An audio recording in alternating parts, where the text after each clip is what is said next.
பாவம் என்பது ஒரு மனிதனுக்கு முதலாவது அது என்னத்தை கொடுக்கும் என்றால், பாவம் முதலாவது அவன் மனசில் இருக்கிற நிம்மதியை பறிக்கும். ஒரு மனிதனுக்கு பாவம் கொடுக்கிற தண்டனை என்ன தெரியுமா? அல்லாஹ் தண்டனை தாரதுக்கு முன்னால மனிதன் தனக்குத்தான் அநியாயம் செய்து கொள்றதன் பாவம் செய்யறது. தனக்குத்தான் அநியாயம் செய்யறது பாவம் செய்யறது. ஒருத்தர் பாவம் செய்கிறாருண்டா அவர் தனக்குத்தான் அநியாயம் செய்கிறார். வல்லதீன இதா ஃபாலு ஃபாஹிஷத்தன் அவ் லலமு அன்ஃபுஸஹும், அவர்கள் மானக்கேடான விடயங்களை செய்தால் அல்லது தங்களுக்கு தாங்களே அநியாயம் செய்தால். யாராவது கத்தியை எடுத்து, உண்மை நல்ல புத்தியோட யோசனையோட இருக்கிறவன் கத்தியை எடுத்து சும்மா கையை வெட்டுவானா? திடீர்னு கணத்துக்கு அவனே அடிப்பானா? அடிக்க மாட்டான். தனக்குத்தான் யாரும் அநியாயம் செய்ய விரும்புறதில்லை. தனக்குத்தான் உடலுக்கு அநியாயம் செய்ய விரும்பாத மனிதன் உள்ளத்துக்கு அநியாயம் செய்கிறான். விளங்குதா? இப்போ ஒரு மனிதன் தனக்குத்தான் அநியாயம் செய்யறது யாருமே விரும்ப மாட்டாங்க. அடுத்தவனுக்கே அநியாயம் செய்யக்கூடாது. சொந்த பிள்ளைக்கு யாராவது அடிப்பாங்களா? சொந்த பிள்ளைக்கு யாரும் அடிக்க மாட்டாங்க. அப்ப இப்படி அடுத்தவனுக்கு அநியாயம் செய்யக்கூடாது என்பதை ஒரு மனிதன் விளங்கி வச்சிருக்கிறான். அப்படி விளங்கி வச்சிருக்கிற மனிதன் உடலுக்கு தனக்குத்தான் அடிக்கக்கூடாது, தன்னுடைய கையை வெட்டக்கூடாது, காலை கொண்டு வைத்து ஒரு கத்தியில வைக்கக்கூடாது, ஒரு இரும்புல வைக்கக்கூடாது, கீழே சும்மா போய் உழக்கூடாது என்று உடம்புக்கு அநியாயம் செய்யறத அவன் பயப்படுறான். ஆனால் உள்ளத்தை குத்துறான், உள்ளத்தை கம்பியால கிழிக்கிறான், உள்ளத்தை கொண்டு போய் அதுக்கு நோவினை ஏற்படுற விதமாக அவன் நடந்து கொள்கிறான். இது உள்ளத்துக்கு செய்கிற அநியாயம் தான் பாவம். அப்துல்லாஹ் இப்னு முபாரக் ரஹ்மத்துல்லாஹி அலைஹி சொல்கிறார்கள், ரஐது ذுனூப துமீதுல் குலூப வகத் யூரிது ذுல்ல இத்மானுஹா. அப்துல்லாஹ் இப்னு முபாரக் ரஹ்மத்துல்லாஹி அலைஹி சொல்றாங்க, பாவங்களை நான் பார்க்கிறேன், அந்த பாவங்கள் உள்ளங்களை மரணிக்க செய்கிறது, உள்ளங்களை மரணிக்க செய்து. தொடர்ச்சியாக பாவங்களை செய்து வாரது என்பது ஒரு மனிதனுக்கு அது இழிவைத்தான் கொடுக்கும். ரெண்டு விஷயம். ஒன்று, ஒரு மனிதன் பாவம் செஞ்சா அவனுடைய நிம்மதி பறிப்போகும்.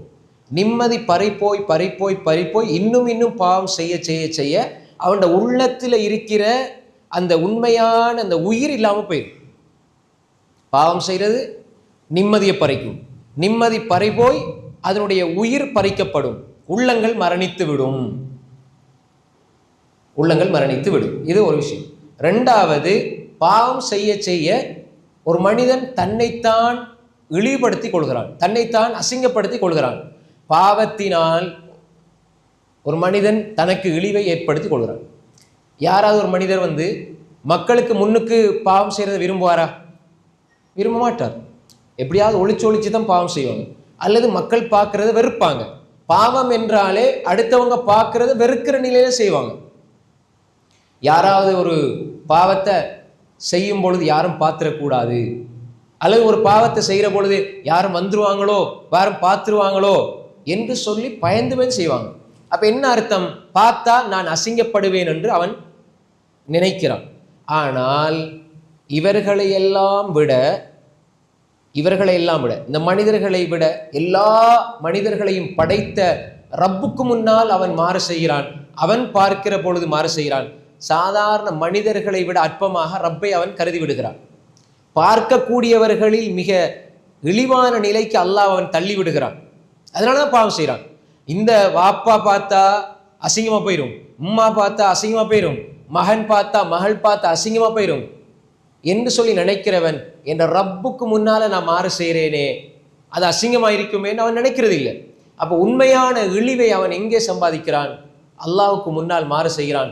நாளடைவில் அந்த மனிதன் அசிங்கப்பட்டு அவமானப்பட்டு போகிறான். அப்ப எனவே இந்த பாவத்தினுடைய யதார்த்தத்தை நாங்கள் புரிந்து கொள்ள வேண்டும். பாவம் ஒரு மனிதனுக்கு இழிவை தரும், அவனது உள்ளத்தை மரணிக்க செய்துவிடும், அல்லாஹ்வை விட்டு தூரமாக்கி விடும்.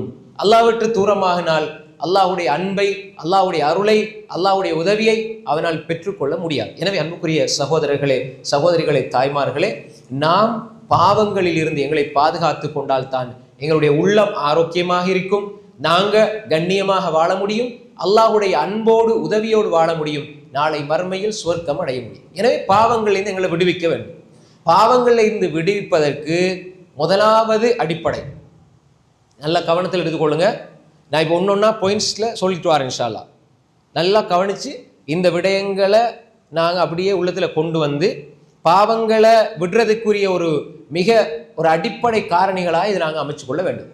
சரி, பாவத்தை விடணும்னு ஒருவர் நினைச்சால், பாவத்தை விடணும்னு ஒருவர் கருதினால், முதலாவது அவருடைய உள்ளத்தில் ஏற்பட வேண்டிய அடிப்படை என்ன அப்படின்னு சொன்னால், உண்மையான உறுதியான நியத் முடிவை அவன் எடுக்க வேண்டும். நான் இந்த பாவத்தை விடணும். உண்மையான முடிவை நியத்தை அவன் எடுக்காத வரை பாவத்திலிருந்து விடுபட முடியாது. அதுக்கு சொல்லுவாங்க என்னண்டா, ரெண்டு வகையாக நம்ம நினைக்கலாம். அதாவது தற்காலிகமாக இது சரி இப்போ விடுவோம், சந்தர்ப்பம் கிடைச்சா திரும்ப செய்வோம் அப்படின்னு சொல்லி இருக்கிற நியத்தும் இருக்குது. இன்னும் உண்டு, நான் இதை இன்ஷா அல்லாஹ் தொடவே மாட்டேன் என்ற உறுதியான நியத் வைக்கிறதுல உறுதிப்பாடு வேணும். பாவத்தை நான் தொட மாட்டேன். இன்றைக்கு இபாதத் வணக்கம் வழிபாடு எல்லாம் இருக்குது, ஆனால் வட்டியை விட முடியாது. அப்படி பல பேர் வட்டியை விடுறதுக்கு இயலாது, வட்டியை விடுறது கஷ்டம். அன்புக்குரிய சகோதரர்களே, வட்டி எடுத்துக்கொண்டு வாழ்றது என்பது நீங்கள் அல்லாஹ்வோடு யுத்தம் செய்கிறதுக்கு சமம். அல்லாஹ் வட்டி எடுத்து அதில் வாழ்கிறவங்களோட யுத்த பிரகடனம் செய்கிறாங்க. எங்களுக்கு மாப்பா அடிக்கிறது அம்மா அடிக்கிறதே தாங்கலாம் போகுது, ஊரில் இருக்கிற 4 பேர் ஏசுறதையே எங்களால் தாங்கலாம் போகுது, அல்லாஹ்வோட யுத்தத்துக்கு போகிறோன்னா சும்மா உள்ள விஷயமா? அப்போ ஏன் நாங்கள் அதோட தொடர்ந்து இருக்கிறோம்? நோன்பு வருது, வட்டியை விடுற மாதிரி இல்லை. எங்களுக்கு வயசு போகுது, வட்டியை விடுற மாதிரி இல்லை. அதே மாதிரி விபச்சாரம், அதே மாதிரி களவு, ஏமாற்றம். சிலவங்க வந்து என்ன செய்வாங்கண்டா, அவர் ஊருக்கு கொடுப்பார், உம்ராவுக்கு போவார், ஹஜ்ஜுக்கு போவார், ஆனால் சொந்த நானாட காணியை பறித்து வச்சுக்கிட்டு இருப்பார். சொந்த தங்கச்சிக்கு காணியை கொடுக்காம பறித்து வச்சுக்கிட்டு இருப்பார். வாப்பா வந்து நான் மூத்த புள்ளன்னு எனக்கு தந்துட்டு போயிட்டாரு, நான் கொடுக்க மாட்டேன். வாப்பா தெரியாமல் செஞ்சுட்டு போயிட்டாரு. நீ உனக்கு அறிவு இருக்குது, மார்க்கம் உனக்கு தெளிவாக தெரியுது, அனந்தர சொத்து பங்கீடு அதை கரெக்டாக தங்கச்சிக்கு எது போகணுமோ போகணும், நானாக்கு எது போகணுமோ போகணும், தம்பிக்கு எது போகணுமோ போகணும். ஏன்னா மூத்தவர் 30 வயசாயிருக்கும் போது கடைசி பிள்ளைக்கு 12 வயசு 10 வயசாயிருக்கும். பாப்பா மூத்தா போயிடுவாரு, சின்ன பிள்ளை தானே, இவருக்கு ஒன்றும் விளப்பம் இல்லை. இப்போ நானாமா 2 பேரும் சேர்ந்து பங்கு ஓட்டுக்கிறது காணியை. இப்போ என்ன செய்யறது, அந்த சின்ன பிள்ளை தானே, அவருக்கு ஒன்றும் தெரியாது. வயசாகி கொஞ்சம் அவர் பெருத்து வந்து எனக்கு வாப்பாட சொத்து இல்லையாண்டா, இப்போ இவங்க 2 பேரும் சொல்றது வாப்பா ஒன்று விட்டுட்டு போயில்லையே நாங்கள் சம்பாதிச்சது. அல்லாஹு தாலா ஷிர்க் இல்லாம 3 பாவங்களுக்கு நிரந்தர நரகம்னு சொல்றான். எச்சரிக்கை, ஷிர்க் தவிர்ந்து 3 பாவங்களை அல்லாஹ் நிரந்தர நரகம்னு சொல்றான். அதுல ஒன்று வட்டி. இப்ப அதை விளங்கப்படுத்த நேரம் போதாது. ஒமன் ஆத ஃபௌலாய்க்கு அஸ்ஹாபுன்னார் ஹும் ஃபீஹா ஹாலிதுன்னு சொல்றான். வட்டிக்கு நிரந்தர நரகம். அதே மாதிரி அனந்தர சொத்து பங்கீடுல மோசடி செய்வர்கள் நிரந்தர நரகம். அதே மாதிரி ஒரு முஃமினை கொலை செய்யறது நிரந்தர நரகம். குர்ஆன்ல எடுத்து பார்க்கலாம். பயங்கரமான எச்சரிக்கை. அனந்தர சொத்து பங்கீடுல மோசடி செய்யக்கூடாது.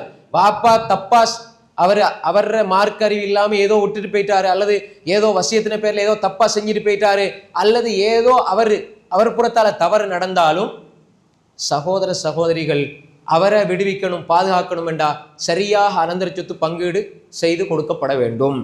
நான் ஏன் இதை வலியுறுத்தி சொல்றேன்டா, நிறைய சர்வசாதாரணமா இது நடக்குது.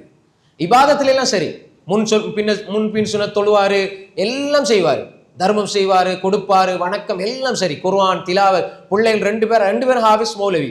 ஆனா வாப்பாட சொத்து லிஸ்ட் எடுத்து பார்த்தா எல்லாம் ஏமாத்தம், களவு, பொய். மதுபானம் வியாபாரம் செய்யறது, மதுபானத்தை விற்கிறது. அன்புக்குரிய சகோதரர்களே, சகோதரிகளே, தாய்மார்களே, இதுல இருந்து நான் விடுபடணும். பொருளாதார விஷயத்துல கரெக்டா இருங்க, கடன் விஷயத்துல கரெக்டா இருங்க. நாங்கள் அதை வலியுறுத்தி சொல்ற அதுதான். அடுத்த மனிதர்களுடைய உரிமை, அண்டை அயலவருடைய ஒரு சான் நிலத்தை நீங்க அபகரிச்சாலும் அல்லா இடத்துல நாளைக்கு பதில் சொல்லணும். பயங்கரமான குற்றம். அடுத்தவனுடைய காணி, அடுத்தவுடைய நிலம், அடுத்தவுடைய சொத்து, அடுத்தவுடைய மானம், மரியாதை, இப்படி பாவங்கள் இருக்கிற மனிதன் நான் பாவத்தை விடணும் என்று சொல்லி உண்மையான நம்பிக்கை, நீயத்து, உறுதிப்பாடு இருக்க வேண்டும். இது முதலாவது விஷயம். நான் உண்மையில நீயத்து வச்சுட்டேன், நான் உண்மையில அல்லா இடத்துல தௌபா செஞ்சு நல்ல முறையில் அல்லாஹ் சந்திக்கணும் நான் நினைக்கிறேன், அல்லாஹ்வை நல்ல முறையில் நான் சந்திக்கணும், நான் பாவத்தை விடணும் என்று நினைக்கிற மனிதன் உள்ளத்துல முதலாவது எடுத்துக்கொள்ளணும் உறுதியான நம்பிக்கை. நான் பாவத்தை விட போறேன், பாவத்தில இருந்து நான் விலக போறேன் என்ற நம்பிக்கையை முதலாவது எடுத்துக்கொள்ளும்.